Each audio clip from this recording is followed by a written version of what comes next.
Hey friends, welcome back to my channel. And today I'm going to take you to another skill that you can develop to make friends and influence people.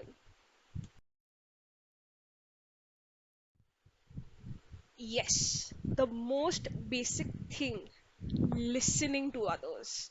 We've been doing it since our childhood, but yet we are not so good at it. So let's get started to understand how can we be better at it.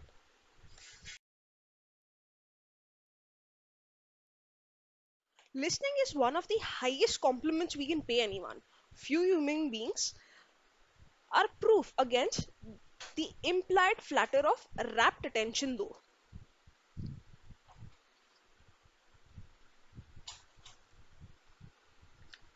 Many people fail to make a favorable impression because they don't listen attentively.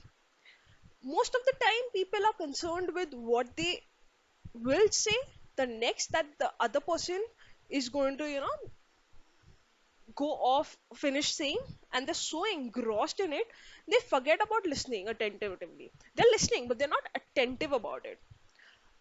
Very important people have said the author that they prefer good listeners rather than good talkers, but the ability to listen seems rarer than almost any other good trait. Also, once in Reader's Digest, it was said many people call a doctor when they all want is an audience. That's it. How sad. So, next time you listen, give your highest attention. Switch off your mobile, put your mobile down, whatever it is. Just focus and be genuinely interested in the other person.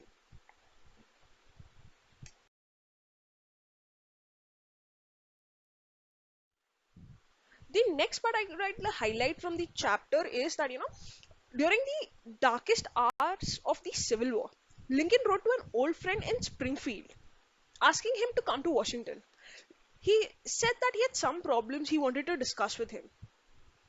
His friend went, and then when he arrived, after talking for hours, Lincoln shook his hands with his old neighbor and friend and said goodnight and sent him back without even asking for his opinion. Lincoln had done all the talking himself. That seemed to clarify his mind. He seemed to feel easier after that talk, the old friend said. Lincoln hadn't wanted advice. He wanted a mere friend, sympathetic listener who to whom he could unburden himself. That's what we all really want when we are in trouble. So next time you feel you're stuck somewhere, you cannot decide, call up a friend, पकाओ थोड़ा उसको, and get your thoughts clear. And that'll be your way to, decide finally. So yeah, this is pretty much all. Be a good listener, encourage others to talk about themselves. Don't interrupt while the other person is talking. Let the other person finish. Give a 1 or 2 second pause. Let them settle and then start your next sentence. Till then,